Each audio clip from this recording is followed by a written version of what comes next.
오늘 이제 토크 콘서트를 좀 하자 이렇게 하셔가지고 좀 여지까지 하던 거하고 조금 다른 포맷인데요. 그래서 아까 이제 저는 사실은 우리 이제 우리 임 박사님께서 그 천지인 얘기를 하시면서 이제 땅의 이치, 그죠? 땅의 이치, 하늘의 이치. 그러면서 특별히 사람과 그 땅의 이치, 그래서 인문지리를 말씀을 좀 하셔가지고 그 부분이 굉장히 조금 짙은 좀 부분이다 이런 생각도 좀 들었는데 땅에 우리가 발 딛고 사는데 어떻게 살아야 됩니까? 네, 어떻게 보면 굉장히 기본적이고 근본적인 물음이신데 딱 이렇게 한마디로 이렇게 살아야 된다 정의를 내리기는 굉장히 어렵고요. 사실 지금 대한민국이 60년대, 70년대 절대 빈곤의 시대는 아니거든요.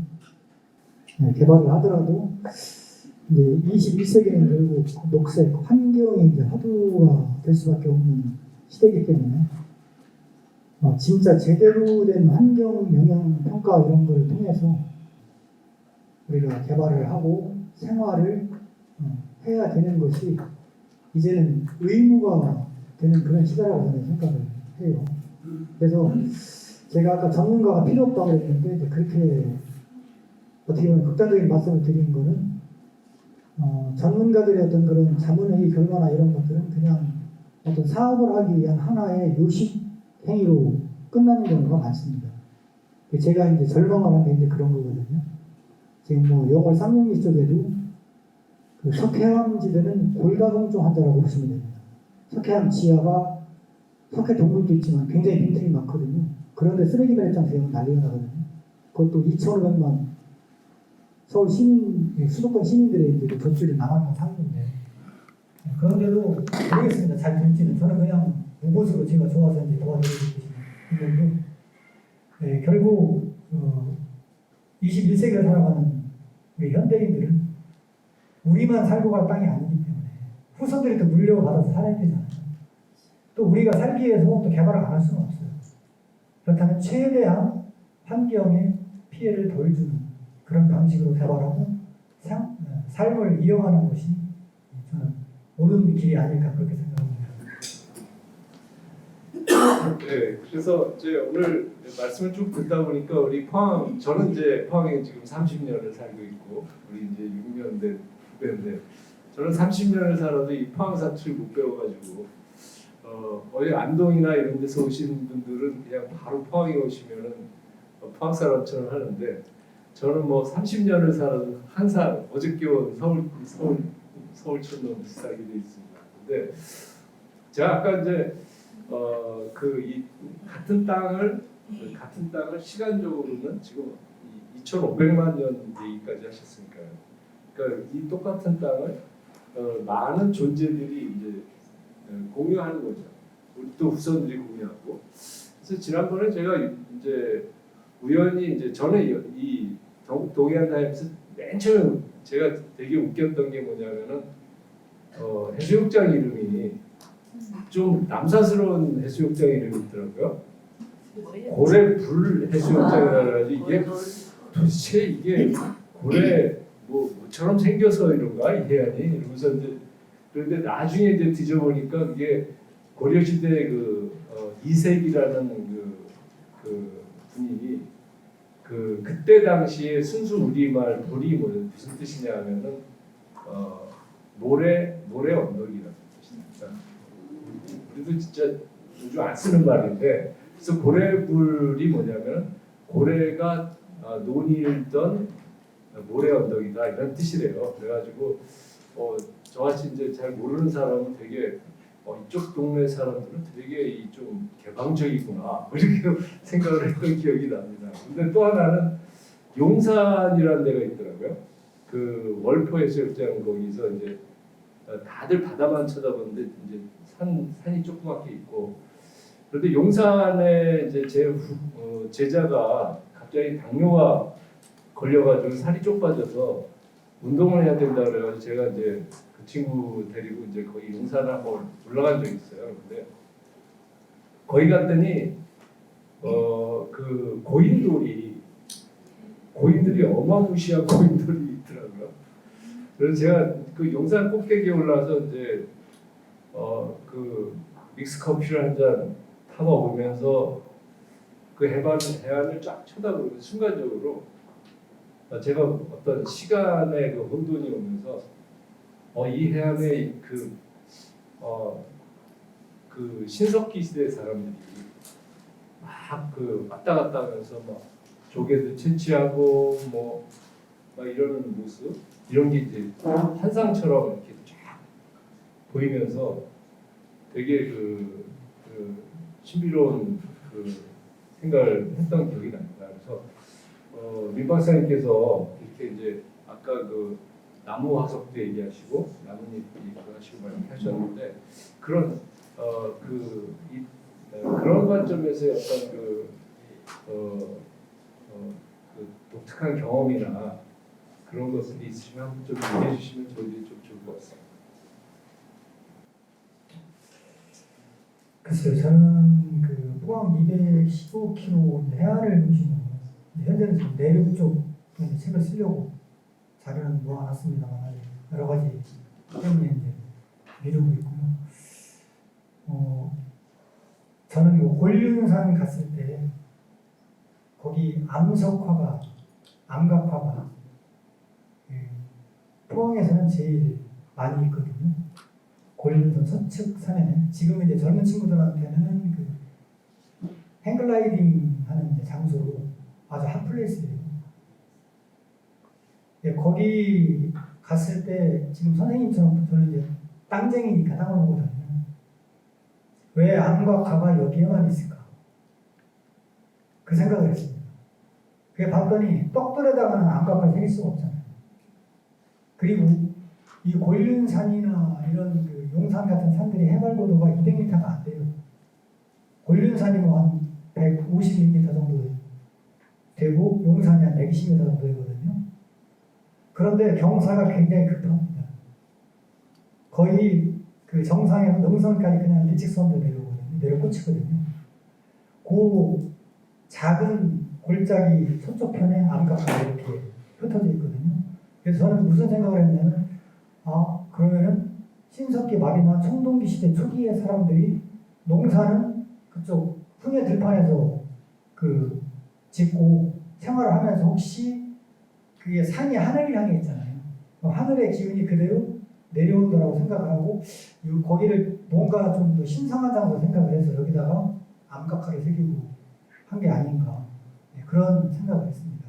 뭐 우리 교수님처럼 그런 환각이나 그런 걸 보지 못했고요. 역시 뭐 저는 제 눈에는 꼭 그런 것들만 보이고 그런 생각만 하게 되더라고요. 예, 감사합니다. 그런 말씀 아까 이제 우리가 여기 젊은 층이다. 그리고 이제 떡돌 그 돌의 입장에서 보면은 아직 암석이 안 된 그런 떡돌이다. 그래서 그 떡돌이 사실 또 사실은 이제 지질자원연구소 쪽에서는 이 포항에 있는 떡돌이 되게 제올라이트라 그래가지고 굉장히 그 다공질 저울에서 사실은 이제 뭐 방사선 물질 같은 거를 제거한다거나 이런 게 굉장히 쓰이고 그런 특성도 많고 제가 있는 한동대학교 뭐 여기 대부분일 텐데 거기 있는 학들은 사실은 그 규조토라고 그래가지고 그 규조라는